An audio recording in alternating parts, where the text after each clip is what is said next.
waxaan halkan u nahay annagu waxaan nahay ciidan baan nahay ciidan waxaan nahay hadda inta ka horreysay ciidan Jubbaland ahaan nahay annagu ciidan baan nahay ninka askariguna waa waajib qaad sargaalkii shalay xukumay maanta wali xukumay xatin federaal baad xoogga dalka kamid annagu kaasaanu qaadan waxaan u nahayna sida uu asmadow jooga xoogga dalka waa 200 oo askari oo ka tirsan ciidanka markaasi maamulka ee Jubbaland waxa ayna isku soo dhiibeen ciidanka dawladda ee Soomaaliya Axmed Madoobe ayaa noqday sidii shabaabkii dagaalka ay kula jirtay dawladda oo kale wuxuu ka mashquuliyay howlgalladii kale ee dalka ee ka socday su'aalo badan ayaa la iska weydiinayaa qorshaha waa markaasi Axmed Madoobe iyo waliba damiciisa siyaasadeed ee ku aadan maamulka Jubbaland waqtigan la joogay warar kale soo baxaya ayaa sheegaya in madaxweyne ku xigeenkii maamulkaasi xabsi guri halkaasi uu ka yahay oo aanan markaasi wax aragti ama fikra uusan ku darsanaynin xaaladda siyaasadeed ee cakiran ee ka jirta maamulka Jubbaland iyo waliba sidoo kale dawladda dhexe ee Soomaaliya maxay tahay waqtigan sababta isaguna siyaasadiisa u muujin laayay halkan ayaa kugula wadaagi doona fadlan daawade haddii ay tahay markii ugu horreysay ee uu ku soo gaaro muuqaalka like saaxiibo far badan ayayna tusaysaa waxaana ka codsanaynaa inaad markaas nagu soo biirto oo aad ka mid noqoto saaxiibadeena sida maalinlaha wararkeena halkan ugu socdo maasanidin soo dhawaada saaxiibayaal sidaad u jeedaan ciidamadan aadka u faraha badan tira ahaan 200 oo markaasi askari ayaa lagu tilmaamay inay markaasi gebi ahaanba ay ka hareen misana markaasi ay ka soo goosteen ciidanka maamulka Jubbaland ee Axmed Madoobe hogaamiyo kuwaasi oona waqtigan ugu talagalay Axmed Madoobe inuu markaasi dab uu ku shubo misana uu iska horgeeyo dhalinyarada Soomaaliyeed ee askarta ciidanka xoogga dalka Soomaaliyeed iyo waliba kuwa maamulka ee halkaasi Axmed Madoobe ayaana wada talaabe ama qorshe ku aadan saansaan dagaaleed isaga oo qorshihiisu ay ugu weyn ay tahay in markaasi dagaal culus uu la gali karo dawladda ee Soomaaliya isagoona soo bandhigay ciidamo markaasi uu ku sheegay in ay qayb ay ka yihiin ama dagaalka halkaasi ka socda ay qayb naftooda ay ka ahaan doonaan laakiin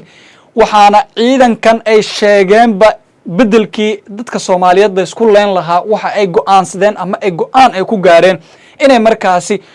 ciidanka dawladda isku dhiibaan ay markaasi fikirka Axmed Madoobe watana ay markaasi daaqada ay ka saaraan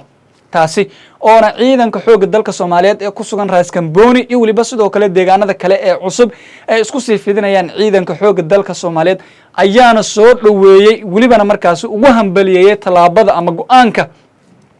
culus ee ay qaateen oo ah in markaasi dadkooda iyo deegaankooda aan la burburinin misana aan la dhibaateynin waxaana sidoo kale ciidanku ay sheegeen in ay markaasi diyaar ay u yihiin in ay markaasi fikirka Axmed Madoobe burburintiisa qayb weyn ay ka qaataan taasi oona markaasi waqtigan u muuqata in Axmed Madoobe dhinaca siyaasadda ee looga adkaan doono misana markaasi dadku uu maamulay ee afduubku ku heysay dhankooda ay tilmaameen in aysan markaasi diyaar u ahayn ama aysan rabin marka laga tago koox yar oo isagu markaasi uu ku haysto meel yar misana markaasi ugu khudbeeyo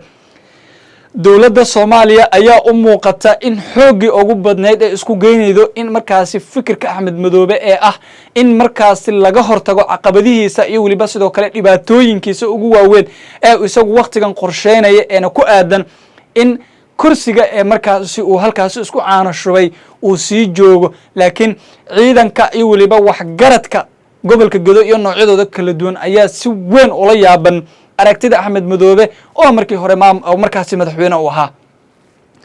dawladda Soomaaliya ayaana talaabooyin kale culus u qaadaysa ama ay ku wajahayda sidii Axmed Madoobe markaasi daaqada loogu saari lahaa siyaasadda Soomaaliyana loo dhaafin lahaa oo walibana caqabad weyn ku ah dhammaan madaxdii soo martay dalkana dagaal culus uu kula jiray marka la gaaro xilliga doorashadiisa ee ku aadan laakiin waqtigan ayaa u muuqata ama tani ayaa u muuqata tii isagu daaqada ugu bixi lahaa nolol geerin ugu tagi lahaa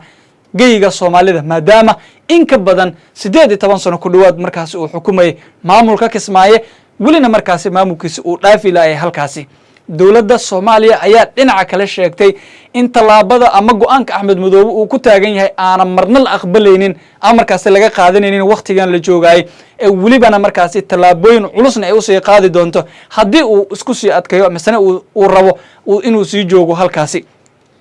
waxaana sidoo kale Axmed Madoobe isaguna halkaasi ka wada dagaal amaba abaabulin oo ciidanka halkaasi ku sugan isaguna dhankiisa ka abaabulinaya masana ka kicinaya qorshihiisuna uu yahay inuu markaasi dagaal geliyo dhalinyarada Soomaaliyeed halkaasi naftooda iyo mustaqbalkooda uu ku siijiyo dowladda Soomaaliya ayaana hadda dhinac kasto Axmed Madoobe laga qaban karo haddii aan lahayd hadal haddii aan lahayd fikir iyo waliba sidoo kale dagaalba intaba diyaar u la tahay inkastoo dowladdu hadda ay u muuqato inay ka mashquuli karto dagaalka ka dhanka ah ee kooxda aas ay kula jirteen maadaama maamuladii dalku ay u muuqdaan in iyagu xukunka markaasi amaba hogaaminta dalku iyagu ay markaasi ay ugu sareeyaan wixii warar kale ee ka soo kordha bartaneedu kula wadaagi doonaa saaxiibayaal sii share garee muuqaalka oo meel dheer nala gaarsiin qaybta hoose ee faallada commentiga ayaad inagula wadaagi kartaan mahadsanidin